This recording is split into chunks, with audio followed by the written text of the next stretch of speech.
Welcome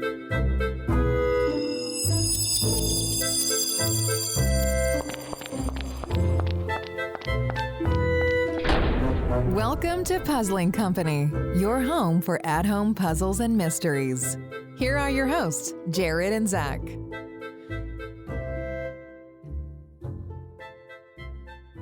Well, welcome back to another episode of Puzzling Company. It is your host, Zach, and always with me is...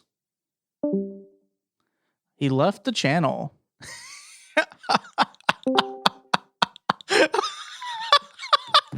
Okay, I want this to stay in because that's fantastic. My other host is now here with me. Would you like to introduce yourself? I totally hit the disconnect button trying to unmute myself. Oh man, that is a microcosm of life right now for me. It is not anywhere where I want it to be. There's a lot of bad going on, but we continue, we press on, and here we are today. That's right. Well, Jared, I'm glad you're here with me. That was a fantastic way to start the episode.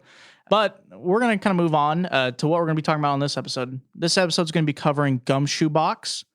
We're very excited to kind of get into it. We'll see you guys in a little bit. Zach, I'm so sorry to hear about the robbery at your house last night. Are you okay? I'm fine.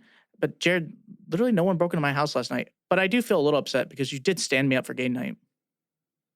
Okay. Your text literally reads, "break in tonight!" ! Jared, that's literally the name of the game. It's a really cool new concept where you're trying to solve puzzles to break into the game instead of out of it.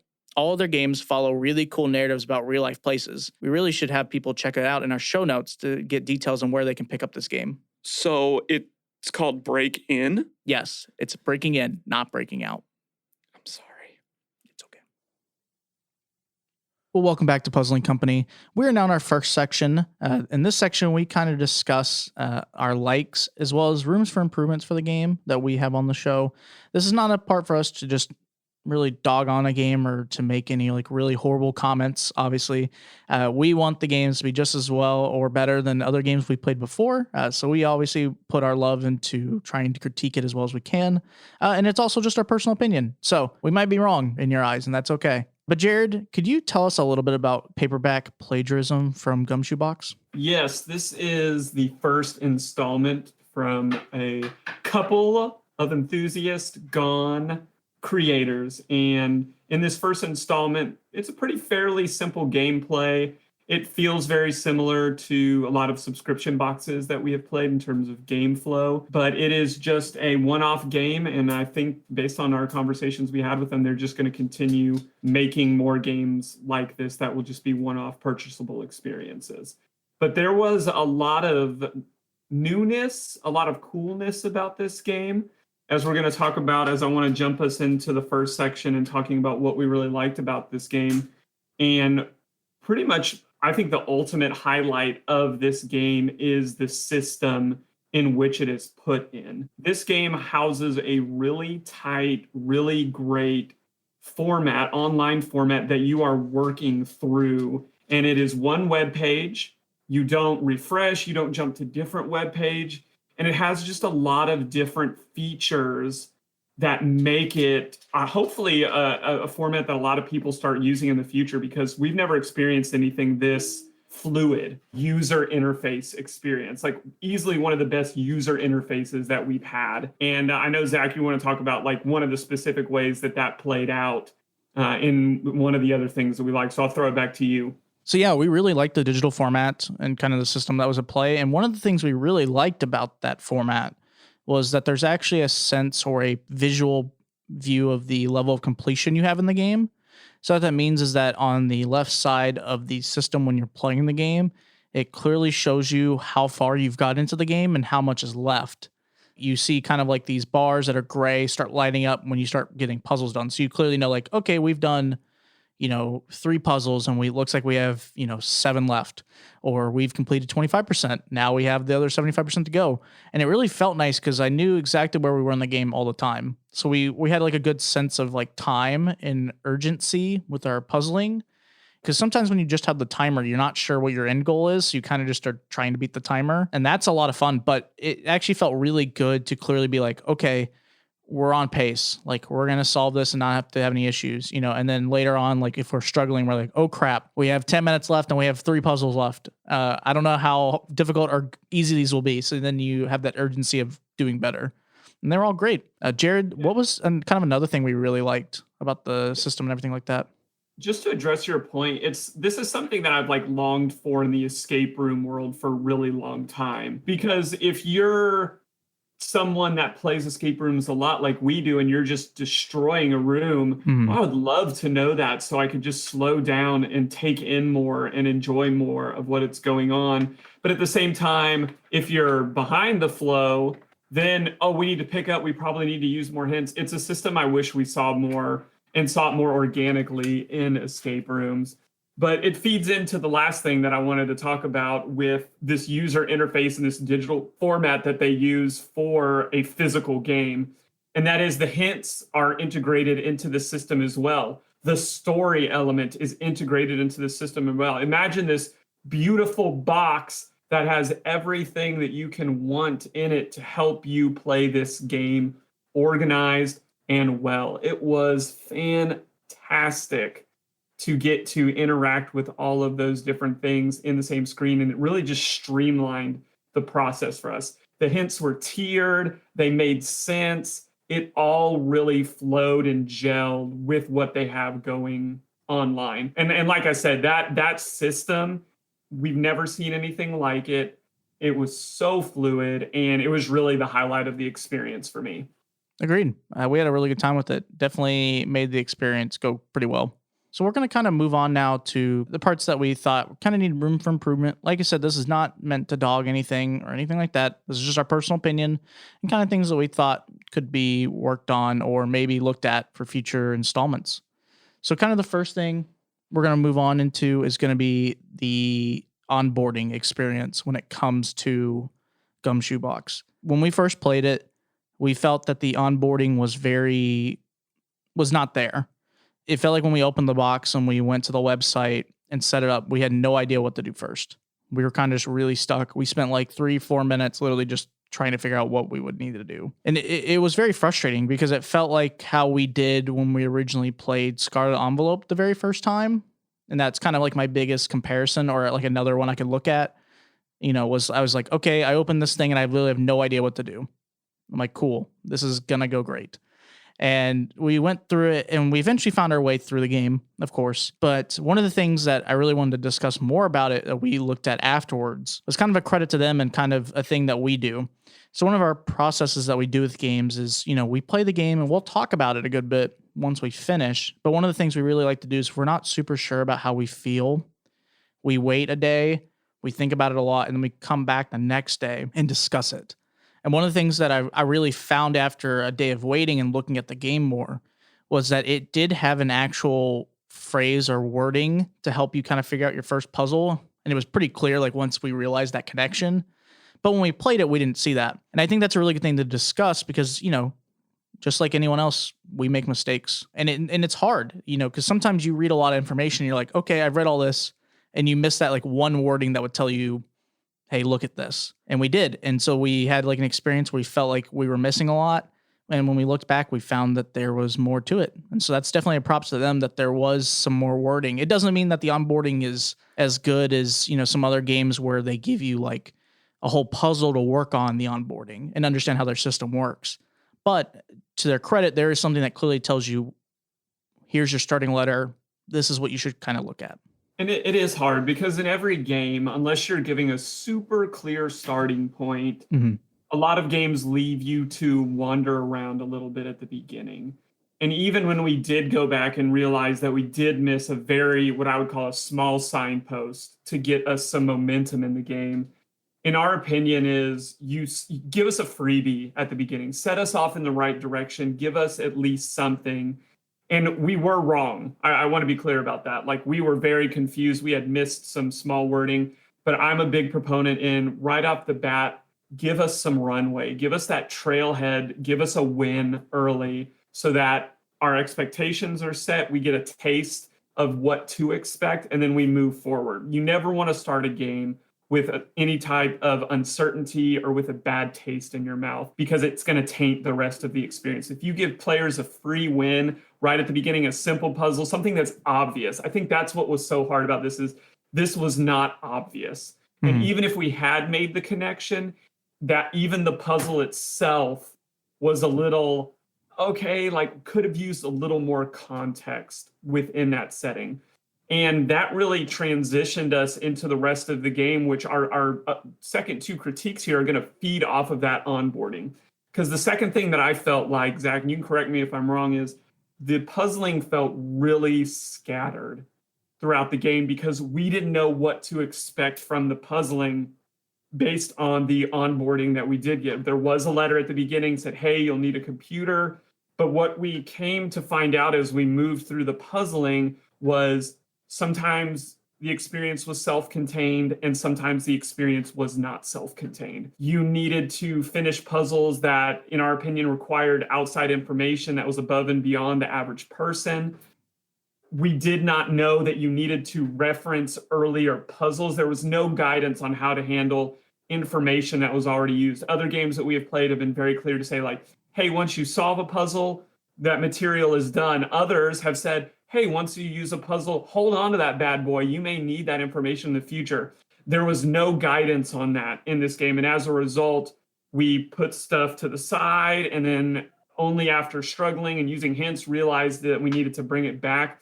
I think a clearer picture of how the game format and function plays was needed at the beginning to help the user. Because as I think you're going to talk about, I didn't have a problem with the puzzles themselves. They were fine, but the experience and the flow felt very scattered and blocked because we didn't know how to handle this. Is it more like an escape room? Is it more like a puzzle hunt? Am I allowed to still use that? Am I doing this in vain? There were a lot of questions that could have been answered on the front end to smoothen and make that in the gameplay more enjoyable. No, I completely agree. It definitely felt like it needed boundaries or a more clear definition of what that boundary is, because we did go everywhere. There was definitely elements of the game that felt like a puzzle hunt. There were ones where it was like escape roomy. So, you made very good notes of how we felt. And then kind of moving on to another thing that we found was, it kind of goes with the puzzling, is the theming. And I would say scattered theming. There was a few puzzles that we ran into that the theming really just did not match the rest of the game. And what we mean by that is that this game covers essentially this author having a party for posting a book and kind of celebration, and news comes out that they've actually plagiarized the work, and essentially someone accuses them of something that they haven't actually done. And then you're all at this party, but we know it's clearly someone there. So then the whole game is basically almost like a Clue type of game where you're trying to figure out why someone would do it and who, but you kind of do it through each of the different steps. You're kind of figuring out people have more ties to the author, like if they're family members or another author's there that could maybe try to sabotage them, so on and so forth. And then the game goes on and you get the reveal at the end of what happened. But with that, a lot of the theming is book related or different types of writing material. But then we ran into like one or two specific puzzles that the theming just didn't go with it, like at all. In terms of like a lot of it was like party based themes. So there's a bunch of like different signs on wine bottles and books. But then we ran into like a specific puzzle I'll cover is a crossword puzzle, right? It is just a crossword puzzle in the middle of the whole thing. Now you can make arguments that it kind of goes with the writing and stuff like that, but it felt very out of the ordinary in terms of the other material we messed with and saw. And then there's also a Scrabble piece puzzle that we ran into that also felt that way. Where we look back, they're good puzzles, but they just felt really off compared to the other like material and stuff that we were playing with. And I was like, okay. And really the word search or the like crossword puzzle one was like the biggest one, I think, in my opinion. But no, we really liked the puzzles, but it just felt like because of some of the things earlier on and kind of our expectations of what the game really is supposed to play like and what you're supposed to do, it just felt scattered. Yeah, it did. It was hard because we made this same comment last episode when we were talking about Space Core, was The only thing we really said is, hey, we want to see some better puzzle types and see them meshed into the world that you built a little bit better. Puzzle masking, if you will. And it feels like Sudokus, crossword puzzles, these are great puzzles, right? Like there are millions of people across the world that do crossword puzzles and Sudokus, and they're enjoyable in their own world, but they don't make a whole lot of sense in the worlds that are being built that we're playing in. They kind of stick out like a sore thumb. And the Scrabble one, the same thing. It felt like this is a really great concept. Like the puzzle was very clever, but it felt shoehorned in. It felt like they were like, this is a good puzzle. How can we make it work within the narrative because it's a good puzzle? And I think if you listen to any length of our podcast, the narrative has to be the driving force if you're trying to tell a story through your game, which this one was trying to tell us a story. So just very similar to Scarlet Envelope, which you brought up, like the first one just felt rough. And I know, shout out to Scarlet Envelope, that they've made massive changes in that first envelope since we played it and reviewed it. And I think that's what I would throw out to the creators that we're going to have on in a couple sections is the foundation of what is in this game is good. It just needs some tweaks. It needs a couple of puzzle reworks. And then if you make even like a decent to good game after that and partner it with this system, this becomes so new player friendly in my book. And you know how I feel about new player friendly games. It's what I want. It's what I enjoy. It's what I want to play. It's what I want to see out in the public so that we can get more people feeling involved and that these games are approachable and doable so that they can play some of the other really cool stuff out there and play it. But yeah, I think a couple reworks in this, and this becomes a game that we can very easily recommend to new players. Yeah. And overall, we really enjoyed this game. Definitely a lot of really good things to take away from it and things that we're excited to see in the future, but also, a little bit of reworks or touch-ups. And I think future installments of GumShoe Box could be fantastic. Well, that's going to wrap up our first section. Come back with us here in a little bit when we get to Puzzles to the People. Solve puzzles, write reviews, win prizes. It's time for Puzzles to the People. Hey, Zach. Jared, I'm not falling for this again. Oh, so what? Now you don't trust me? Correct. I don't trust you. Well, then do I have a game for you? What are you talking about? Floor 13 from CU Adventures. It's the story of a company with too much trust. But I don't trust you. Well, Zach, trust me on this. You need to head on over to cuadventures.com and play Floor 13 or their other game, The Lost Temple, and you will not be disappointed. Well, welcome back, guys, to Puzzling Company. We are now in the second section that is called Puzzles to the People.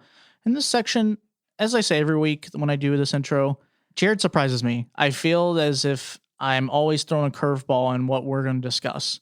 Generally, what this section does is that we discuss a topic that is involved with the game, or we kind of cover different reviews that people have left about the game on like social medias or on, Amazon, wherever you can purchase the game, and kind of discuss them and see if I agree or disagree. But generally, Jared will ask me a question that is involving a certain subject, and then I will answer first, and then we kind of just have a back and forth on different topics until we get to the end. Jared, what do you got for me today? So what I've been thinking about and coming up with some questions for you, Zach, is really got me going based on, again, the digital system that was implemented into this game. What was cool about it is it allowed you to do multiple different inputs while staying on the same page. Multiple solve inputs is what I mean. And what I mean by solve input is in an escape room, a 4-digit lock, those are your inputs to solve the puzzle, to get to the next step. So I really want to spend some time today talking about what solve inputs look like in our world. How are they playing into immersion, story, and just our overall experience with these type of games? Because it was really interesting today to see kind of like a lock that could fit just about anything, right? Like throughout the game, we solved a number of different inputs, and we've seen some really cool uses of that throughout some of the games that we have played. What have been some of your favorite puzzle solving inputs as throughout the games that we have gotten through? Yeah, so I think some of my favorites, I'll cover specific companies, styles that I really liked.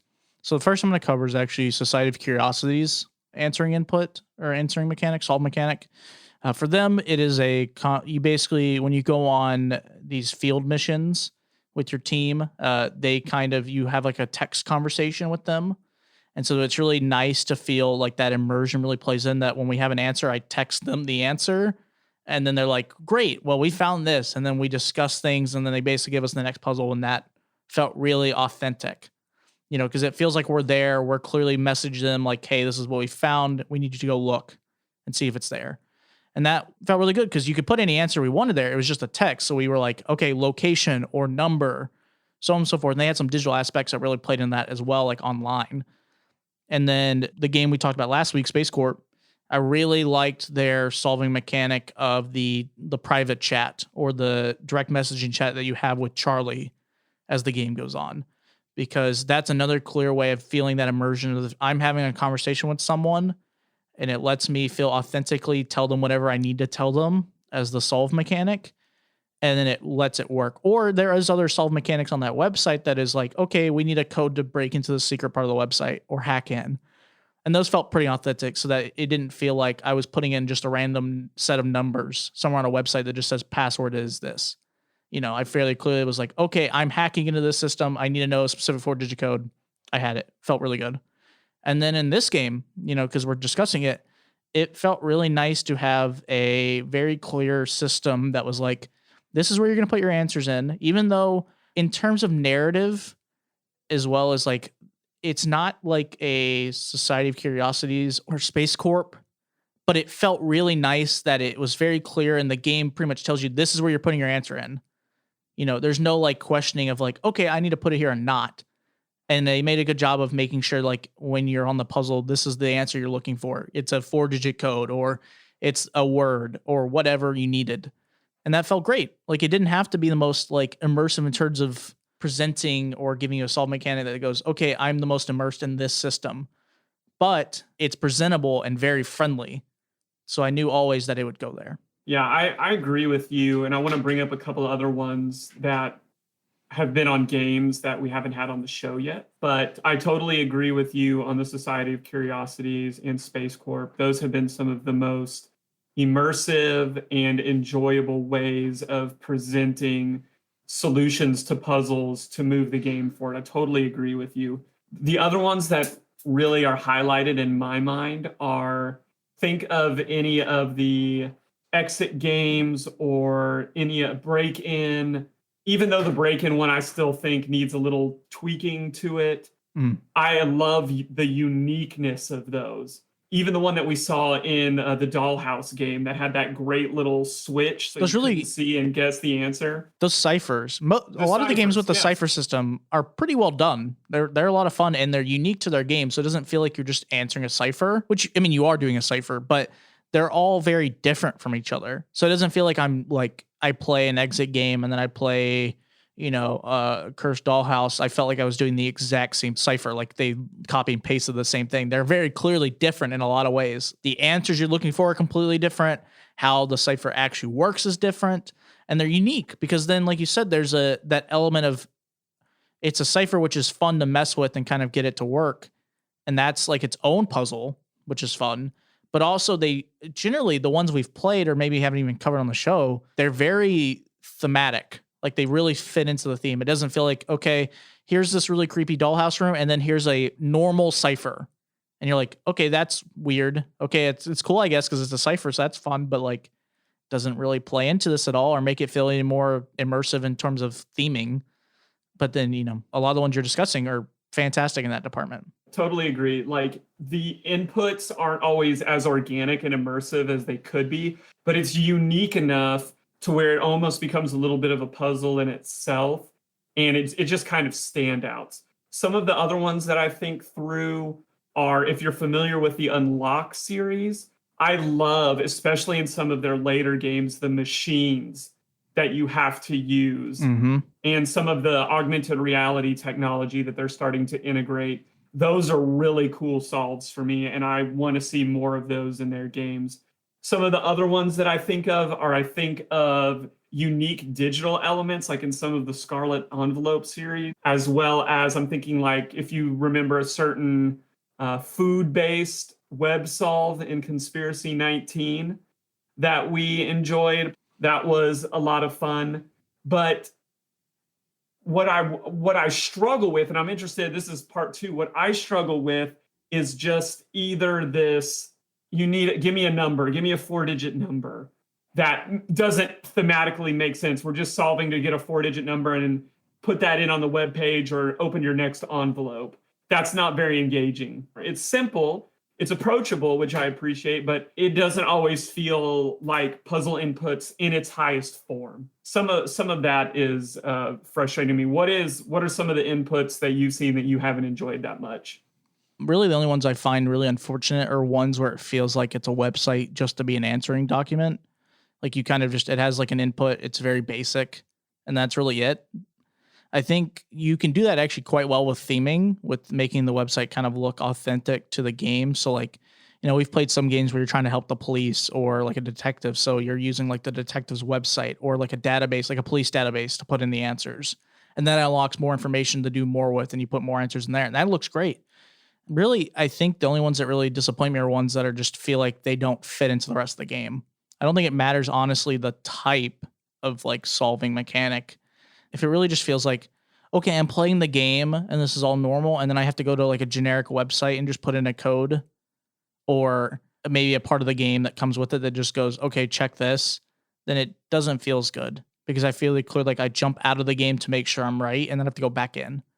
When some websites do it way better and keep me thematically like filled into the game, that when I'm jumping to like checking a solve mechanic, even if I'm wrong, it still keeps me thematically there instead of going to a website and it just goes like, okay, you're wrong. I'm like, cool. Now to try to jump back into the theming that's on the table and work on it and then go back to that and jump back and forth. And that kind of lessens my experience, unfortunately.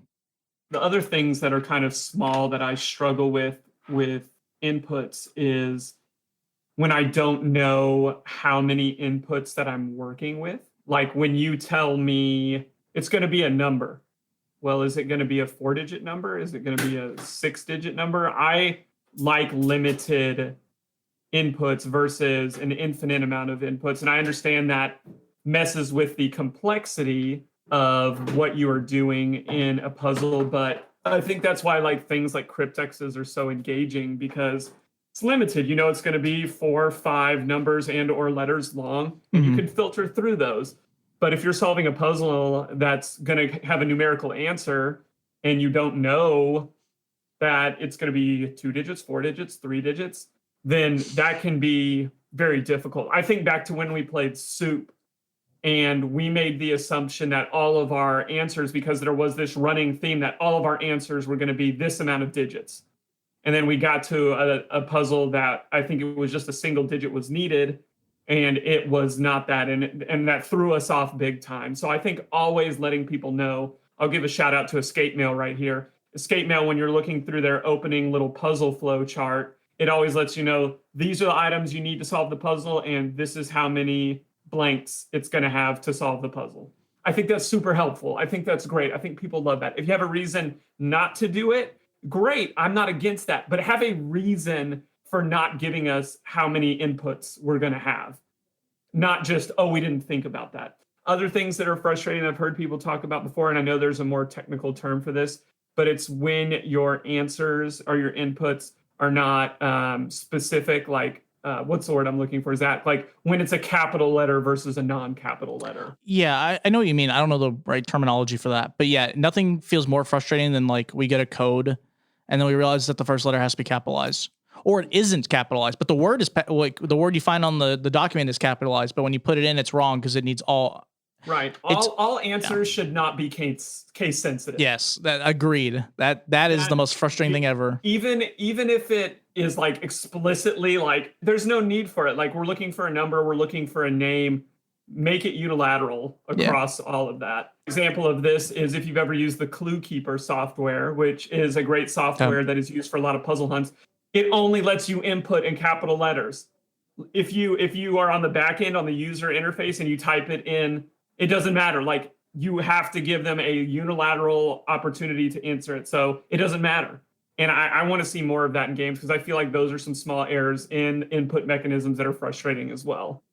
All right, here's my next question for you. We often talk about on our show the intersections and the differences between some of the more crime themed games, and then more of our escape room themes, which can tend to be a little more sometimes fantasy, sci-fi, even more approachable, like fun themes.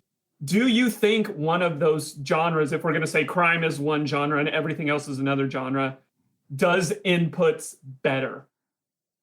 If you're asking me to pick, and you might not even be asking me specifically to pick, you're just saying you're asking a general question about it.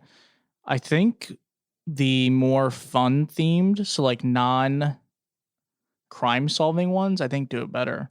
I think because it lets people have a more, I think unfortunately when it comes to crime games, generally you are stuck to a mechanic that is you're trying to solve the crime and you're working with a lot of games we played, you're working with detectives or police. And so it feels like you are going to answer it no matter what to them generally. And it's kind of presented either in a digital format or not. You know, you're like, okay, I've solved this. Now tell the officer this. And I do. And then next step happens. Sometimes the creativity and way you can use like the words and how you hide clues can be fun. So that when you give them an answer, it feels pretty cool. Like, okay, I found this really hidden thing of a word of a person, and that might be important. So when we look at that person, they have more involved with the case. But unfortunately, I feel like the solve mechanic is kind of stuck at times to a certain format, as well as your solving is generally words, locations, things like that. There has been some pretty creative ones where you're like almost like the serial killer ones or ones where they give you puzzles to work with.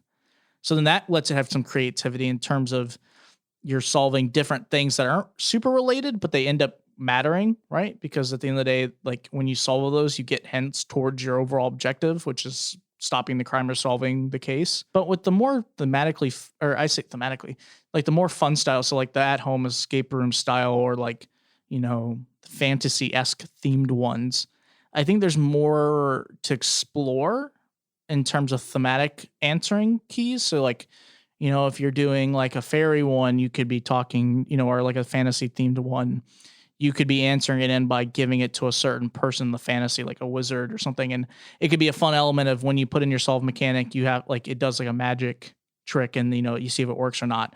Or you can use different words and numbers. It feels like you can use almost any input to make it thematically fit as long as you give a good puzzle to fit with it.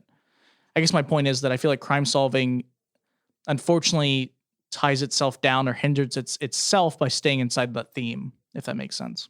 I think I know where you're going with this, and I want to make a little bit of a dichotomy here. Each one of those crime versus non-crime games is doing one thing right that the other needs. So here's what I mean by that. I agree with you.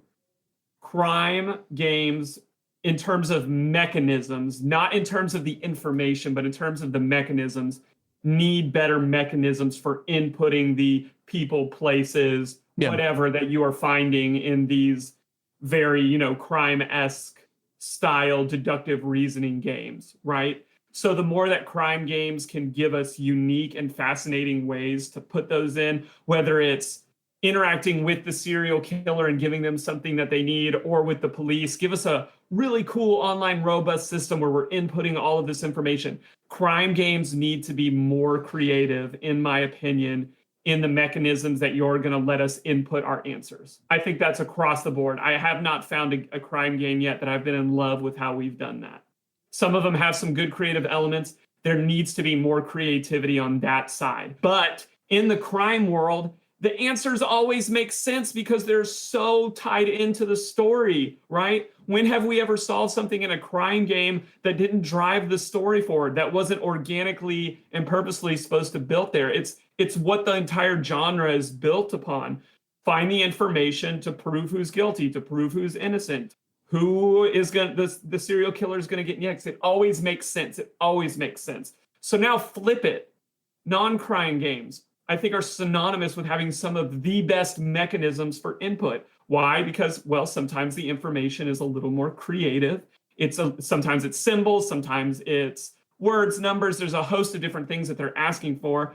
But the information to solve something doesn't always make sense. It's not always organic to the story. Mm-hmm. It is more difficult when you're not telling a crime story, in my opinion, to find information inputs, not mechanisms, information inputs that it's like, why did we need that to go here? Like, why did the fairy need a 4-digit number in order for me to get into the magical forest? Like, that doesn't make any sense.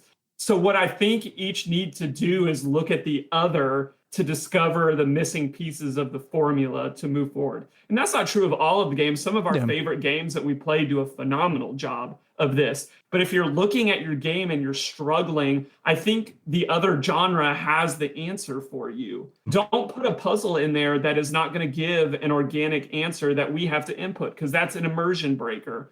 In the crime world, you have so much more room to create cool mechanisms when we get the answer that we know that we're working for that already makes sense in the story. So that is my opinion on this, just in thinking through these things, is that's what I want to kind of see from each world moving forward. And I think the answer is sitting right next to them.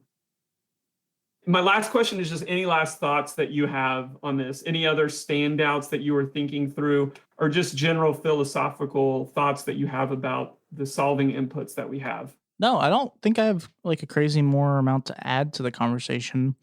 I think, like you said, a lot of games, well, some of our favorite games do it perfectly, but I agree. I think how you phrased your last question and the answer to, or your response to mine was very well done. That's exactly what I was kind of going at, is that they're both just missing the other piece of the puzzle, and they clearly have it on the opposite side. Now just to work on it and make it, almost like both sides could have the perfect game. And that's great. I'm very excited to see what games will do, because as we've started playing more games, I've noticed more games are doing those elements. Sometimes they're missing it, but some of our complaints, as an example, like not knowing your answering input, like what you need, like if it's a 4-digit code agent.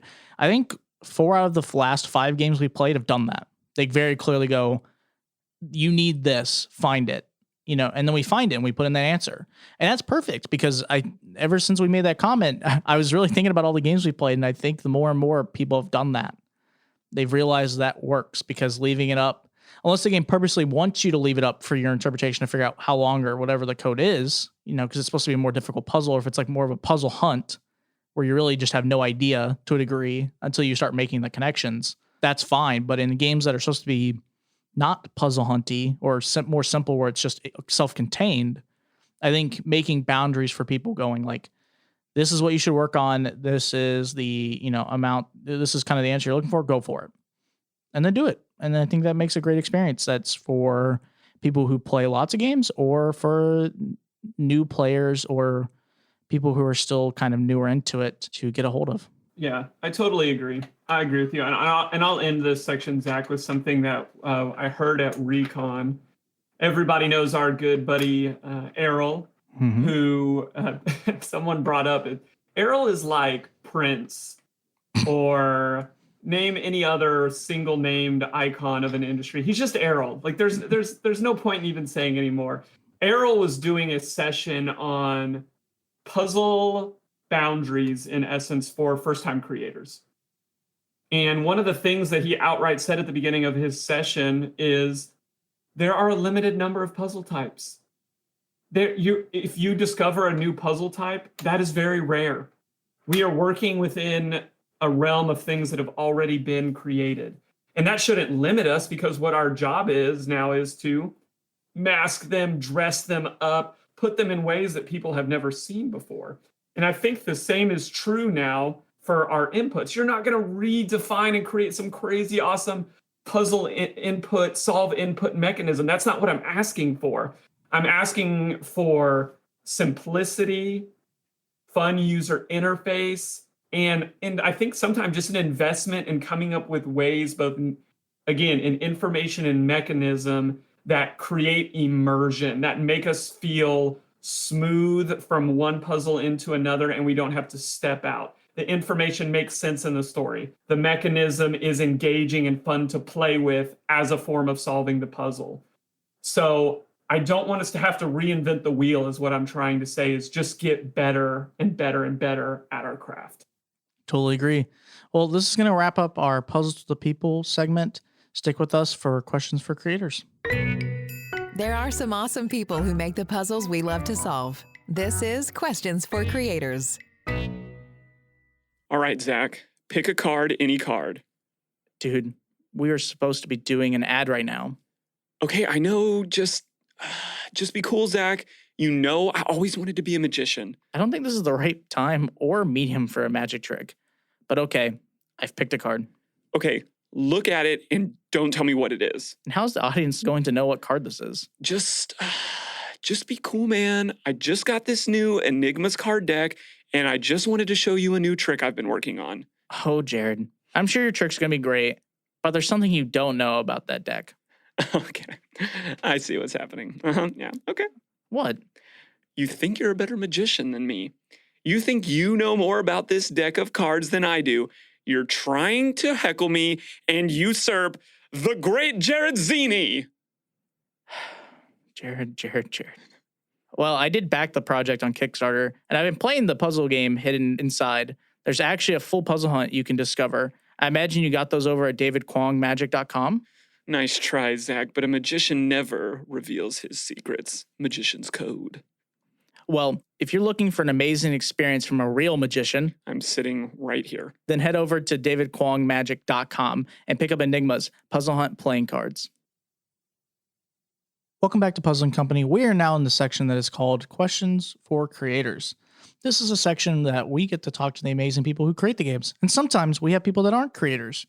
And that's sometimes a lot of fun because we get different elements of, marketers or distribution, all that kind of jazz. But today we are getting to talk to the creators. So Jared, would you like to talk about them a little bit? Yeah, absolutely. I'm excited to talk about these creators because I think geographically they are the closest creators to us here in Murfreesboro, Tennessee. They're about 15, 20 miles away from us. And that's cool. We actually wanted to have them be our first people to do an in-studio interview with, but obviously with everything with COVID, and it's just not the right time for that. But hopefully with future episodes that they release, we can find a cool way to have our first live, everybody in the studio at the same time interview. But yeah, they're really close, local to us. Their names are, well, I'm not going to tell them your names. Let's let them introduce themselves. You guys weren't here for this, but I almost introduced you without you being here, which is a no-no for us. So tell us who you guys are and a little bit about yourself and your game. I'm Bradley Gore, and this is my wife, Carolina. And, we've been longtime players of escape games, and we love them. And we kind of thought, well, it'd be cool to make our own thing. And we thought that rather than trying to start our own big escape room thing, because that's a lot more effort, I feel like, and a lot more skill set you have to have, we could lean on some existing skill sets. I'm a software engineer by trade, and my wife is she is a stay-at-home mom, but she's extremely creative, very smart. And so we felt like that we could come up with a storyline and some puzzles to fall into that storyline that would give somebody kind of an interactive story or interactive story experience.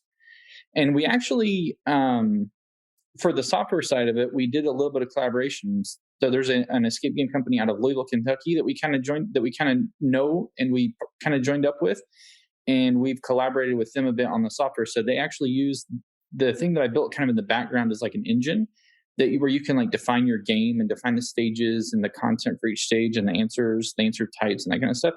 And they actually use that as well. And they're going to be putting out, they haven't released their first one yet, but they're going to be, I think this year. COVID is kind of, as with kind of everybody, COVID's kind of jacked up a lot of their timelines and stuff as well. So that's kind of where it all started and kind of who we are aside from it. So the interactive story box thing, we kind of just do that in free time, but we are serious enough about it that we enjoy doing it. We put a lot of effort and a lot of thought and a lot of trying different things and just going over storylines and stuff, in our spare time. So a question for you guys, how do you see your background and skill sets expressed in your games? Well, I think, at least on my side of it, I homeschool our 7-year-old, and we take him to escape games with us all the time. And so we're always looking for something to help kind of build those logic skills and work with him on that. And that's one thing we really wanted to incorporate in our boxes is more of a family-friendly box. Mm-hmm. We've done a lot of boxes that are murder mysteries and blood and gore, and we love them, but we wanted something we could sit down as a family and work together on more. So for me, kind of from the teacher side of that, I like pulling that in, more of a family friendly option. Yeah. And then with you, I think more of the software definitely came into play with the app and everything. Yeah. So, I mean, the software, I mean, definitely helps because I don't think we could have built near what we built without the software side of things. And then kind of having an analytical mindset is helpful because you're kind of thinking through things linearly, and you're kind of, it helps with determining like the flow of things. And does this puzzle actually flow with the storyline, or does it feel like you like got this information and now go do this totally hardly related puzzle to try just to move on? It kind of helps with like determining flow and analyzing that stuff. So it's helpful for sure. I think that in the end of it though, creativity is creativity. And the only way that I'm aware of to kind of like be creative is just to do it. You know what I mean? It's like writers, like you sit down and write, and like you throw away 1,000 pages and you keep the one good page that you liked, and you do that with puzzles. I'm sure that as an escape room designer yourself, you trial and error concepts, and you might spend time on this thing and think it's great, and then it comes to fruition, you think, nope. So that one goes over here, and we start over. And there's not a shortcut. There's not a there's not a formula. And being a computer sci, math nerd, kind of like I wish there were, right? I could just like, let's create a formula with some variables. We plug in those variables and boom, we got a new great puzzle, but it just doesn't work that way. So even though you have some backgrounds that you would think would be like super helpful, I think it just comes down to putting in the work. We really enjoyed the framework and user interface of the game. How did you come up with that concept? So one thing for me, I'll say that you tend to compensate for areas that you think you're weak at by showcasing areas that you're strong at. I'm a software engineer. I mean, it's what I do. So I was like, okay, I can build a thing that has some really nice stuff baked into it. And I wasn't certain, honestly.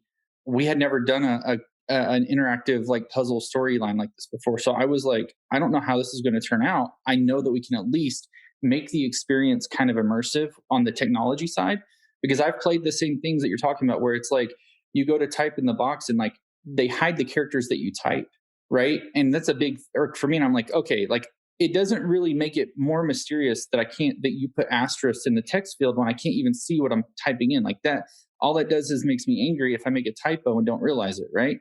So there's things like that we've experienced that were pain points for us. And we were like, okay, we don't want to do this. We don't want to have it to where it refreshes when you go to get a clue and I have to scroll all the way down the page now to see the clue.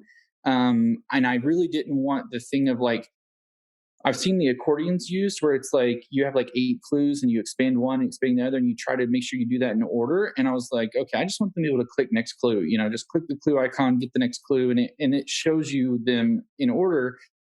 And if you click and you run out of clues, it just tells you, here's the answer. Like there's no more clues, So and I think we wanted something more immersive where you still felt like you were in the story, because a lot of times we would go to a website and it's just black and white text, right, and it's just fill in the answer.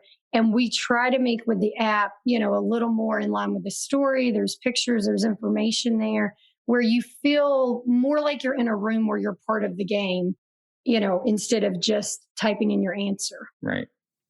When you guys are creating a game, what do you guys start with? Do you start with the story, puzzle idea, or something else? For us, I think it starts with the story. I think we like a storyline to go with, and we build puzzles around that. And our story changes, of course, as we decide, we really like this puzzle, let's add it in.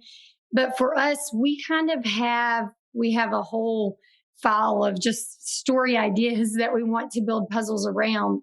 And I think we like trying to pull something unique that isn't maybe seen all the time, as far as, not a murder mystery or not something that's just such the norm, I guess, that you get in a box. But we're trying to just come up with something different and a little more unique and family friendly. The storyline definitely is I would say a starting point.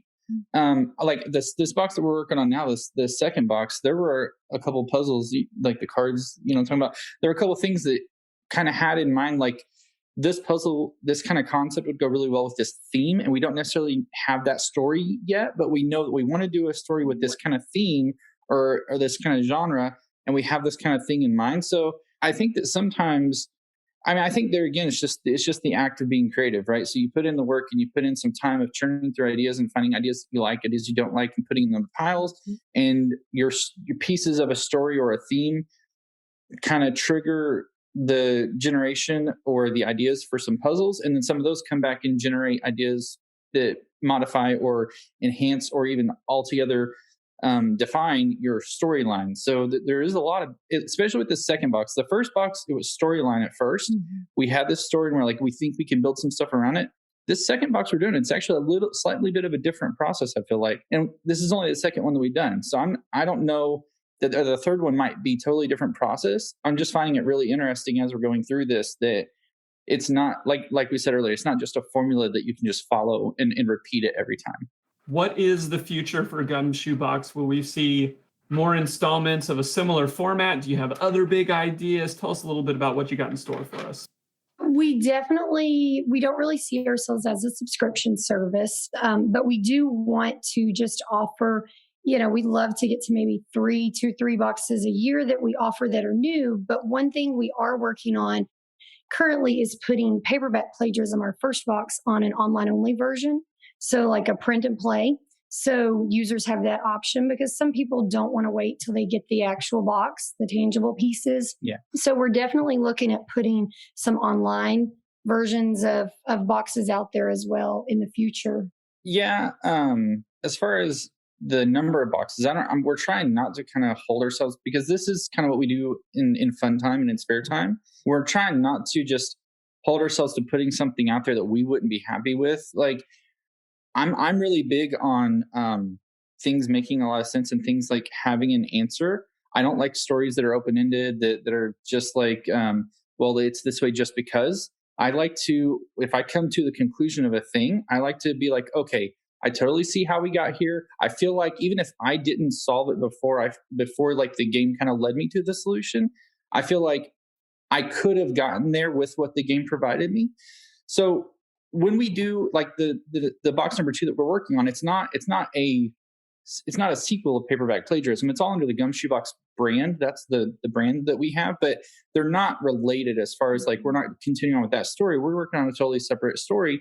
The cool thing with this one is that it does use that same engine that we talked about. So the stages and stuff will be, as far as like the way it's laid out, will be the same, but all the content will be different. All the styling will be different, that kind of stuff, because we made this kind of generic engine that we can use to build those out. So that's kind of fun to see that actually is working, because like we did it with the first one, and it's like, okay, we did it with one, but like, can we basically use the same tooling and create a second one? And does that actually work the way that we had planned it out? And it's kind of nice to see that it So far it does.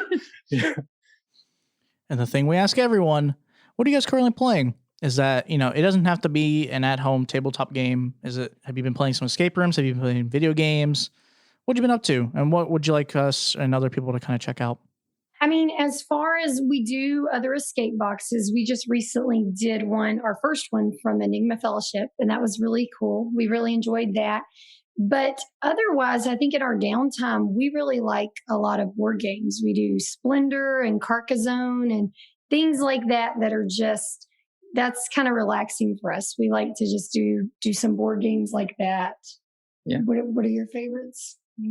Yeah, Splendor and Carcassonne are definitely probably our top 2 right now. But then there's also Codenames that we played a lot of. That's a great, and there again, that kind of keeps your logic chops up. I feel like a game like Codenames, because the way that it works is just such a good game.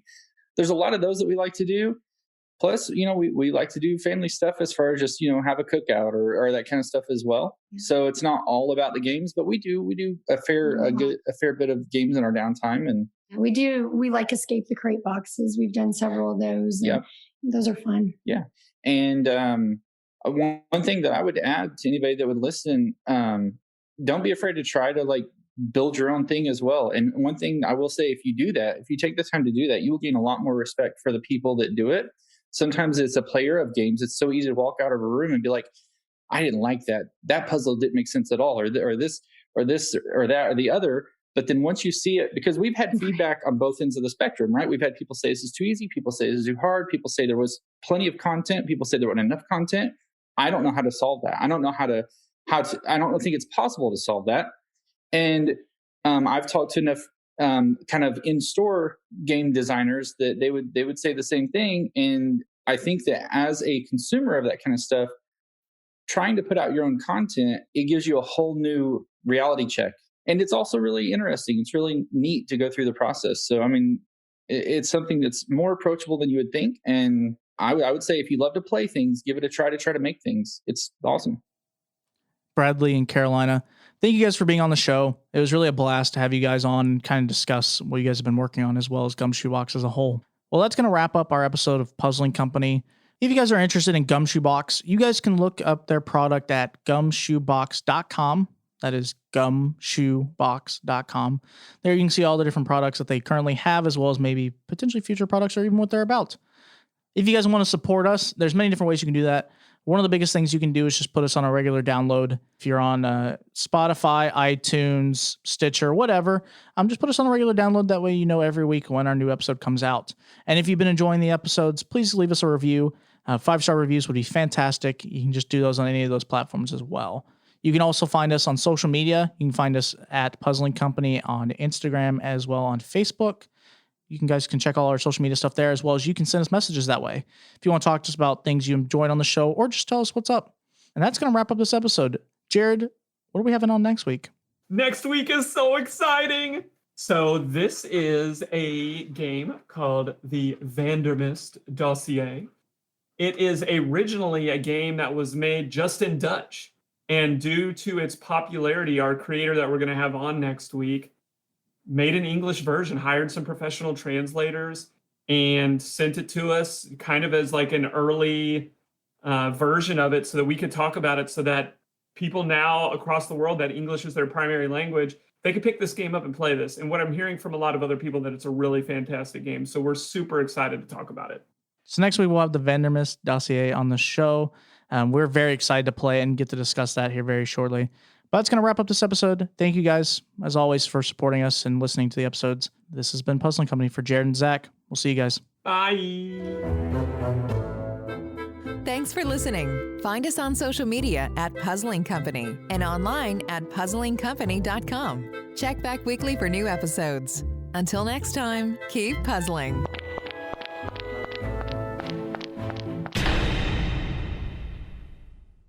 This has been Rogue Media Network Podcast.